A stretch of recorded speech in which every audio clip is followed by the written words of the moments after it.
สบายดีพี่น้องเบิด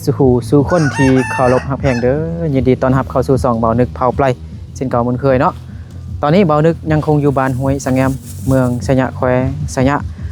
เดียวเบานึกกับซาวลีเนาะสบายดีซาวลีสบายดีซาวลีเป็นตากล้องพี่น้องเนาะ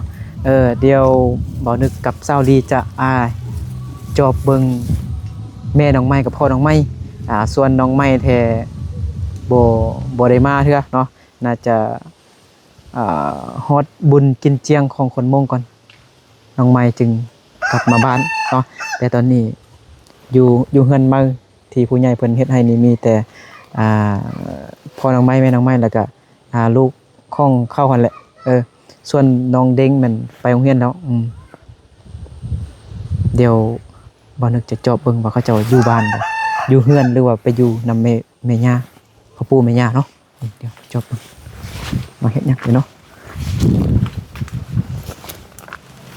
คือมิดจิลี่อยู่นี่เนาะแล้วก็มื้อนี้ก็สิไป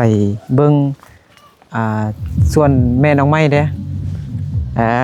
ตั้งแต่มื้อนั้นเนาะเฮายังบ่ทันได้มาเทื่อได้ 4-5 มื้อแล้วเฮาบ่ได้มาเบิ่งส่วนมักทั่วมักเขือมักอีหยังมักกระเดิดที่แม่น้องไม้ปลูกทางล่างพุ่นเนาะ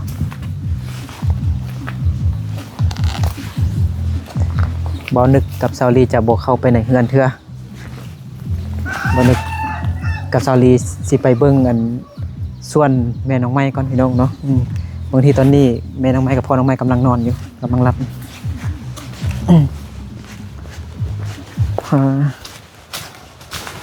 มิจลีเนาะมาเบิ่งส่วนกัน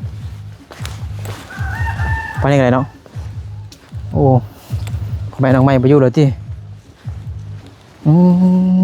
เป็ดไก่ลายบนนั่นที่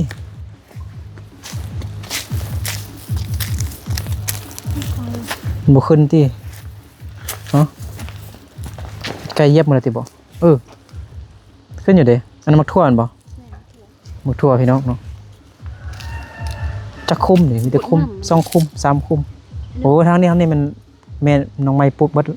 ฮะฮดน้ำบ่ได้ฮดน้ำเนาะแต่ว่ามันก็งามอยู่นี่ก็ฮดอยู่ดิหั่นฮดหน่อยนึงไว้โอ้นี่ลายคุ้มเติบพี่น้องเนาะจักคุ้มนี่แม่น้องไม้ปุ๊บมื้อนะ1 2 3 4 5 6 7 8 9 10 11 12 13 14 15 16 คุม มันก็งามอยู่พี่น้องเนาะแต่บ่ฮู้ว่ามันใหญ่ขึ้นมานี่เป็ดไก่น่าจะซับกินแหละปลาฟ้าลมแห้งแท้ยันแต่งาไม้หักใส่เงินน้องไม้เนาะบ่ได้กับเช้าได้ยังบ่ได้เข้าไปในเงินเถอะแม่ไม้อยู่เฮือนบ่เขาอยู่เฮือนพี่น้องบ่ฮู้ว่าเขาเฮ็ดหยังฮะเดี๋ยวสิบอกให้แม่น้องไม้ฮดอันนี้ก่อนให้มันงามขึ้นแม่ไม้อยู่เฮือนบ่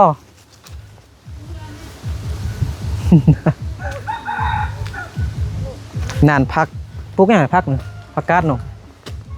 ขึ้นบ่ขึ้นอยู่เด้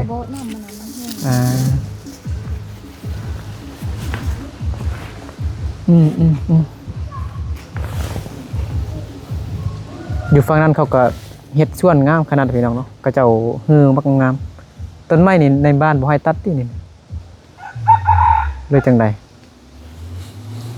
ในบ้านมิตรเจรีไม่เห็นเบาอย่างเลยเนาะ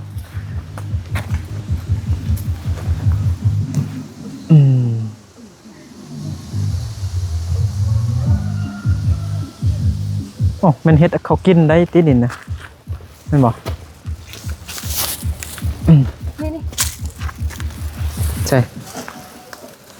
โอ้ถ่ายสวัสดีสบายดีซาวลี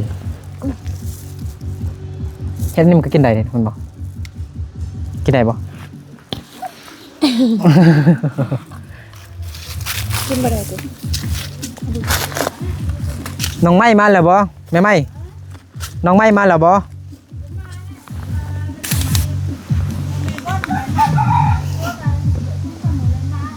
สองสามมื้อแล้วมา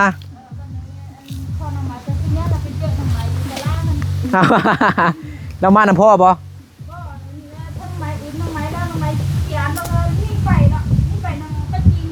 น่ะพอน้องไม้ไปตลาดแล้วเจออันลูกสาวอยู่ตลาดว่าซั่นแต่ว่าลูกสาวอันบ่อยากร่วมนำพ่อนี่นะพ่อว่าซั่นโอ้สบายดีชงลี่ sorry จับอันนั้นมาเอ้าพอน้องไม้ยังเฮ็ดเตียงอยู่พุ่นเด้อนะฮะเตียงหลายแท้สบายดีก่อนสบายดีก่อนฮะแม่น้องไม้น้องโควิดสบายดีน้องลี่ชงลี่สบายดีสวัสดีน้องชงสบายดีพอน้องไม้สบายดีโดยโอ้สิตำบังฮุงกินบ่โอ้เฮ็ด เอ้าคือว่าเตียงน้อยแท้บ่นอนคือบ่น้อยแท้ชงมันบ่จักม่วนมันชงมานอนนี้เป็นผู้สาวใหญ่แล้วกันยักนอนห้องเป็นแบบห้องส่วนตัวเนาะเอาซื้ออันปิ้งอยู่ตลาดอยู่ทางนี้เมื่อกี้เอาขนมเลยขนมขนมกุ้งก่อนทงนึงพวงนึง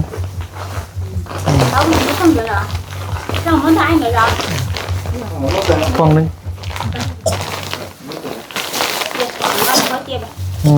อ้าวชงลี่ขนมหิวขนมนานแล้วบ่ ไม่ได้กินขนมโดนแล้วบ่ชงลี่เอาลองชงเมื่อคืนหนาวบ่นอนเฮือนนี่นะแต่ก็เอามายังมาบังเลยก็ได้แล้วบ่มีลมพัดแล้วก็บ่เอาตำบักหุ่งมันสุกเลยนั่นน่ะแม่นบ่มันเฮิ่มเนาะมันเฮิ่มโอ้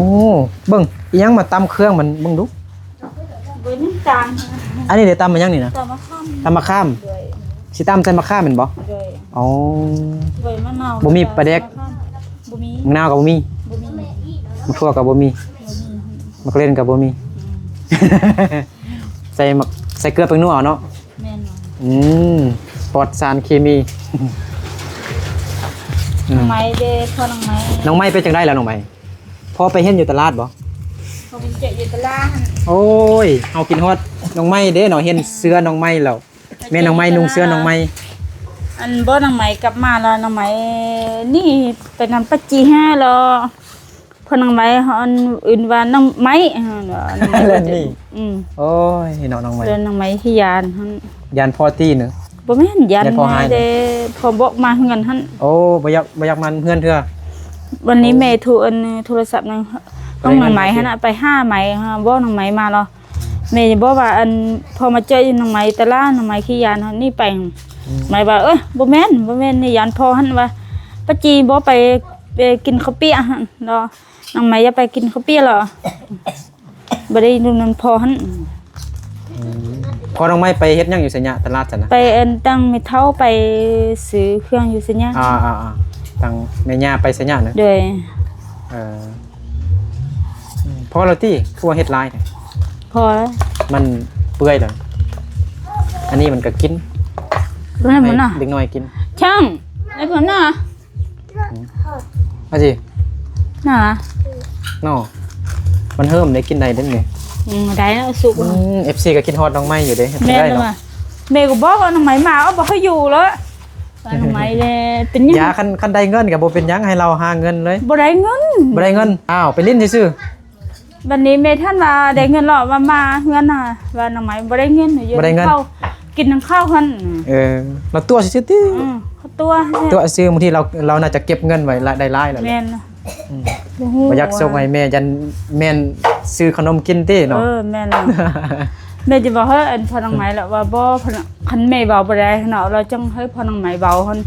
แล้วน้องไหมได้ยานพอนิดนึงเด้อกว่าแม่หั่นน่ะแล้วแม่บ่อยากเบาแล้วให้พอน้องไหมเบาหั่นคันพอน้องไหมบอกน้องไหมมาแล้วน้องไหมกลับมาเฮือนหั่นพอน้องไหมบ่รอน้องไหมบ่ยานหั่นแม่ก็บอกว่ามาไอ้เนี่ยมาไล่เทื่อเราบ่เจอน้องไหมหั่นเราคิดฮอดน้องไหมเลยเขาคิดฮอดน้องไหมบ่น้องไหมมาหั่นทะเบียนส่งเสมอมาส่งเสมอมอเข้ากินเจียงแล้วนี่เด วันที่ยังวันที่8น่ะเขาเฮ็ดวันที่20เลย เดี๋ยวนี้เดบ่เฮาแต่30ปี30มื้อบ่เฮาแต่29มื้อนะคะเข้ากินเนาะ วันที่ยัง วันที่20ติ ทิ้นเช้าหั่น พอน้องไม้สิเฮ็ดหยังน่ะ เหมือนใช้กองเนี่ย ก็ เฮ็ดแม่น้องไม้เฮ็ดตำบักหุ่งไหมอยากกินแล้วนี่น่ะอยากกินตำบักหุ่งแม่น้องไม้ นายกูจ้าฮะ ส่งบ่ยอมไปโรงเรียนซั่นส่งน้องส่งบ่ยอมไปโรงเรียนซั่นอันพักกันเด้คือบ่ฮดน้ำมันนี่คือว่าแห้งอยู่ฮดได้ฮดดอกนี่น้ำก๊อกมาแล้วก็เก็บน้ำแล้วก็สีทั่วนะให้มันงอกงามดีเห็นนะจังได๋มัน แม่ก็เอาน้ำไปใส่วัน ไปฮด ยังแต่มะเขือบ่ออกหยัง มะเขือบ่ออกนะ ยังดุนให้ได้มะเขือหาดุนฮะมะทั่วได้ออดีฮะ สิตำใส่โคกนี่ว่ามังหุงกัน หรือ นั่น มัน ใช่ พ่ออยู่ เนี่ย บ่คกน้อยๆแท้มันหุงหลาย หรือว่าเอาใส่หั่นเอาใส่ถุงยาง นั่นน่ะใส่นี่ นั่นเอา เนาะ คนเอาโยนถ้วยหั่น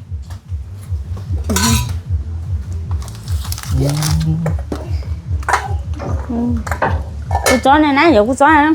Cho nó bị sạch phao เจ้า là các thứ bảo em đâu nó sạch chảy vô งั้นไม่ใช่ gọi là bạn vợ đó มือใหม่บ่ยอมมา đâu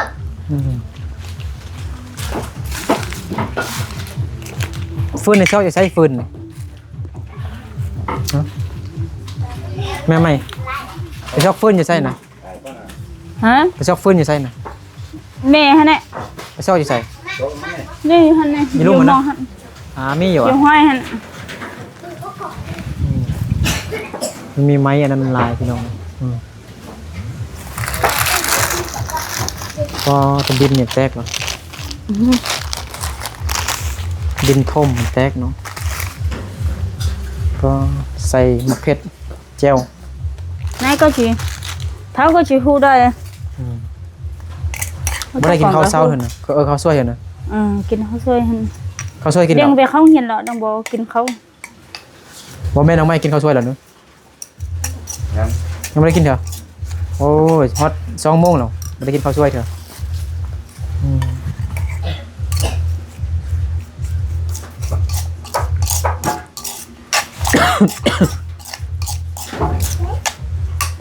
ไอ้กินได้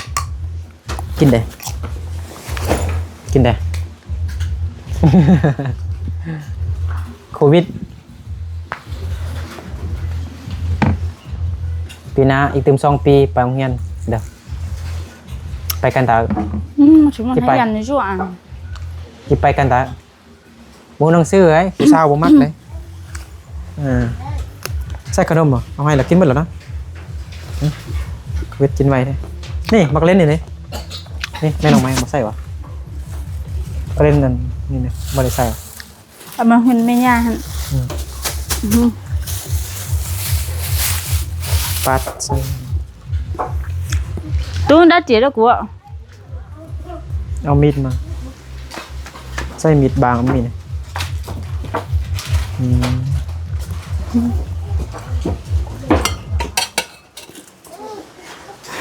น้องช่องกวนน้องเด้อญาติขนมน้องกินเด้อผมไปโรงเรียนนะช่วงขี้ดื้อแท้อีอายอยู่นี่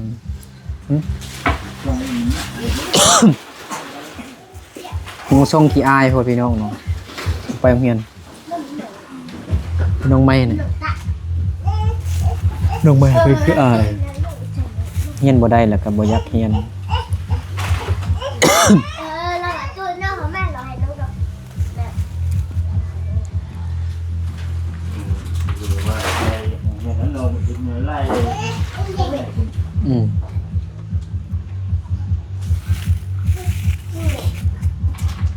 อยู่เฮือนพ่อปู่แม่ย่าอย่าง3คนเนาะ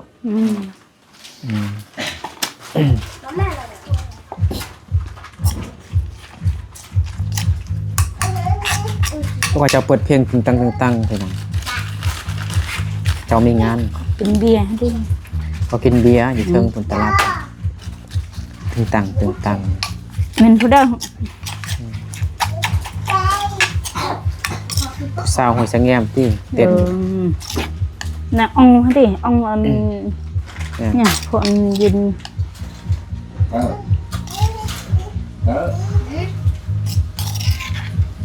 Rồi nó có một cái mình ở qua nét giống một cái dừa.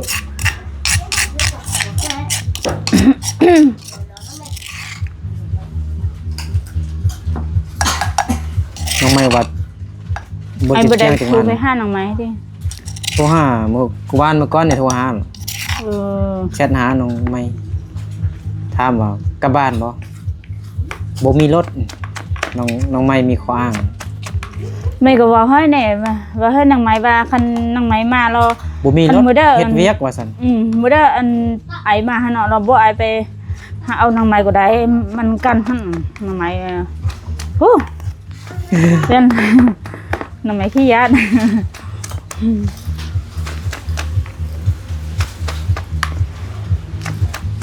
น้องไม่ว่าบ่มีรถว่าซั่น มีเราบ่ยามมา ไปยักมาเทื่อบ่ได้เงินหลายเทื่อ วันนั้นนางไม้ก็บ่โทรมาหาบ่แม่เอาเครื่องหั่นน่ะเอาเครื่องนางไม้เอาเสื้อในอันซ่องเขาส่งไปให้นางไม้หั่นว่าแม่บ่ฮับเอาเข้าไปแม่ว่าบ่กลับมาบ้านฮะว่าอยู่บ้านแม่บ่ให้ไปเฮ็ดเบียร์แม่จะสิญาไปเฮ็ดเบียร์บ่ได้เงินหั่นแม่ได้บ่าวไล่เทื่อแล้ว น้องไม่อยู่นี่ก็เขาก็ได้ไปรับจ้างอันส่วนจีนเด้ แม่นแล้วว่า ส่วนจีนไปหาเงินส่วนจีนก็ได้ ล้างมือน้องช่องลี่กินบ่ได้ติกินได้บ่ ได้ โควิดบ่ใส่เผ็ดหลายติล้างมือกินเขา ช่วงลีได้ใส่ไม่เผ็ดแล้วช่วงลีก็กินได้บ่ให้ ช่องลี่กินเก่งเนาะ กินเก่ง ช่องล้างมือ มาไว้ เฮ้ยตอนนั้นอย่าเพิ่นหั่นน่ะ ล้างมือไว้ เหลือน่ะเหรอช่วงว่าบ่นึงสิกิน ขี้อายเหรอกินตอนนี้นี่มาอาสิกลับปากอะไรนี่นะอันเป็นยามบึงสิได้กลับเลย เหลือน่ะล่ะทำไมล่ะ มาล้างมือค่ะกินข้าวมาพอเป็นพอมานะกินตำมะฮุ่งนะฮะอาจิ ช่วงว่าบ่ได้กิน อาจิ บ่นึงก็ อายพี่นะภายนอกไปยังหันน่ะบอกน้องมากินเขาเนี่ยนะมากินซีนนะ Thì phải á, nó mỏ á. ลมได้ภายนอกไปนั่นได้ ช่วงนี้มันเจอช่าง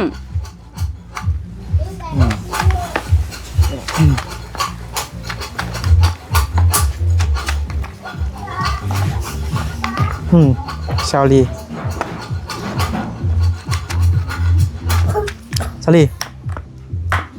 เห็นยัง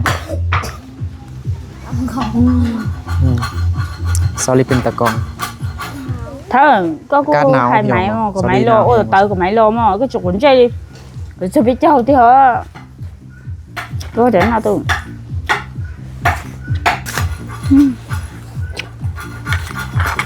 น้องไม้มาก่อนจึงเอามาขึ้นเงินไม้พี่น้องเนาะ น้องไม้กำลังไปหาเงินได้เงินมาไล่เราสิมาขึ้นเงินไม้ของน้องไม้เนาะ Sao biết châu tía nhỉ? นี่ไม้ไผ่ทองคำอยู่นี่พอน้องไม้กระตัดทิมเนาะพอมัน Hãy để chỗ con nó Bồ. có chạy con. Ở trong Nó đó chính là không bên xin. thơ ta hậu là tôi con à. น้องช่องมากินข้าวมาน้องหมอ Không biết, không thấy biết biết.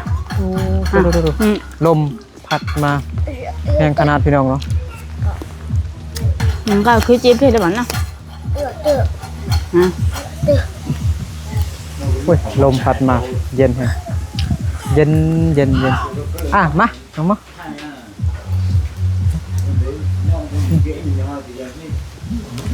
น้องโชงเนี่ยบอกเขาเฮียนเนี่ยขี้อายไงมาเนี่ยงามนอนมั้นอนเลยนอนเลย น่ะ นอนเลยแม่พ่อน้องไม้เดี๋ยวกินนะ น่ะ กินเลย เท่าไหร่น่ะเท่า เท่าเท่ากินเนาะ นั่นน่ะเบี้ยเดี๋ยวน่ะ อาจิ ช่วงวันเป็นหนึ่งจะกินน่าอาย โอ้ยขี้อาย สั่งมาว่า มากินน้ำอายมาไอ้นี่ก็กินมา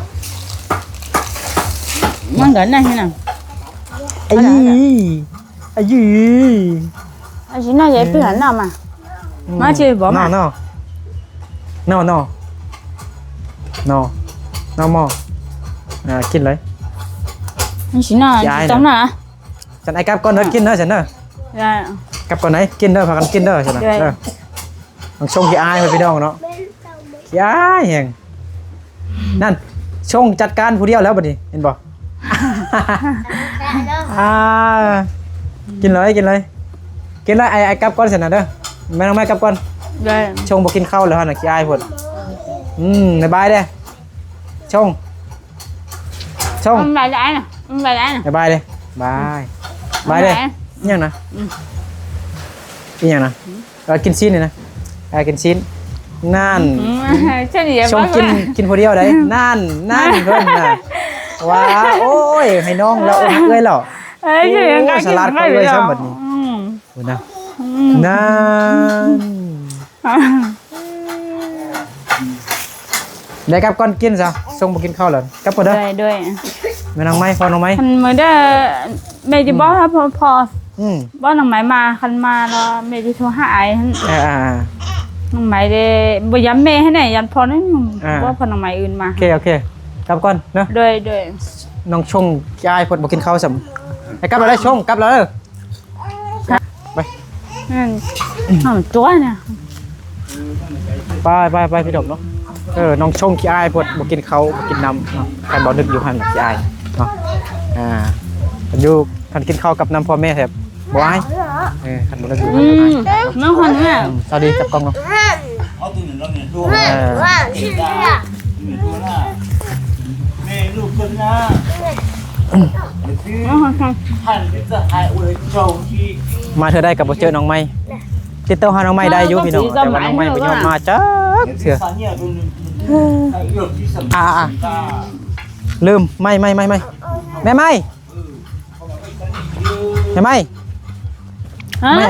่ลืม แม่ลื่นอ่ะ เสียบน้ำแล้วก็ไอ้พุ่นเด้อ ด้วย หดอันนั้นให้มัน ด้วย งอกงามดีเด้อมากินข้าวเลยกินข้าวแซ่บ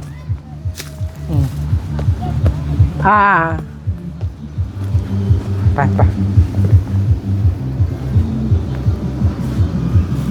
อุ๊บ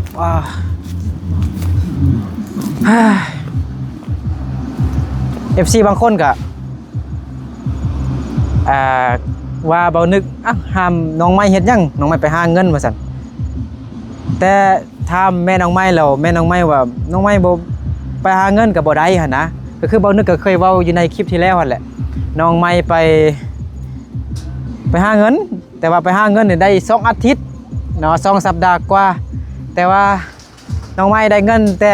150,000ถ้าเป็นเงินไทยก็ประมาณเท่าใด300บ่200กว่านี่แหละ2อาทิตย์เด้หาเงินแบบเด้บ่ได้เงินพี่น้องเนาะแล้วนี่บ่นึกจึงแบบเป็นห่วงเป็นใยหั่นนะผู้ใหญ่บางคนเนาะ FC บางคนก็เป็นห่วงเนาะบางคนก็ว่าบ่นึกห้ามน้องเนาะบังคับน้องให้อยู่เฮือนบ่ให้น้องไม่ไปหาเงินว่าซั่นก็อันนี้แหละน้องไม่ไปหาเงินแล้วก็อันแหละ2อาทิตย์ก็ได้เงินแต่150,000หรือว่า200กว่าบาทบ่เฮ็ดเวียกอีหยังคันบ่นึกถามน้องไม้แล้วน้องไม้ตอบว่าล้างถ้วยล้างบวงว่าซั่นบ่ฮู้ว่าน้องไม้ตัวหรือว่าจังไดก็บ่ฮู้พี่น้องเนาะน้องไม้ก็บ่ได้ไปต่างประเทศพี่น้องเนาะก็อยู่ในเมืองสยามบุรีนี่แหละ FC บางคนก็ว่าน้องไม่ไปหาเงินอยู่ต่างประเทศติเนาะบางคนเนาะโอ้คอมเมนต์มาไลน์คอมเมนต์เนาะFC ก็มีความคิดแตกต่างกันไปเนาะคอมเมนต์อยู่ในคลิปน้องไม้เนาะคลิปมื้อนี้ก็มากับมาเห็นแต่แม่พ่อแม่น้องไม้ซื้อเนาะเด็กน้อยเนาะบ่เห็นน้องไม้บ่มาเท่าไหร่ไปเดี๋ยวเฮาไปเยือนเบิ่งอันเศร้าแม่ห้างเนาะน้องไม้ใหญ่เนาะอันนี้เป็นน้องไม้น้อยไปมาเบิ่งว่าน้องไม้ใหญ่นี่ขุดห้องน้ำแปลงห้องน้ำฮอดขั้นตอนได้แล้วเนาะโอเคเอาก็ขอบใจขอบคุณ FC เบิดสุขุสุคนเนาะที่เข้ามาติดตามรับชมคลิปแต่ต้นจนจบเนาะFC บางคนก็ให้บ่นึกนี่มาถึงว่าน้องไม้บ่อยู่บ้านก็มาเยือนมาเยี่ยมยามถามข่าวพ่อแม่น้องไม้เด้ว่าซั่นเด็กน้อยเด้ว่าซั่นเป็นห่วงเป็นใยเขาเจ้าว่าซั่นเนาะ FC บางคนก็กินฮอดน้องไม้เด้FC บางคนก็บ่เห็นน้องไม้แต่เห็นหลังคาน้องไม้ก็เฮือนน้องไม้ก็ดีใจแล้วว่าซั่น FC บางคนก็ได้เนาะอยู่ดีมีแฮงวัดสุขุสู่คนเด้อพี่น้องเนาะสำหรับคลิปนี้บ่นึกก็ขอลาไปก่อนแล้วเจอกันในคลิปต่อไปเด้อเนาะไป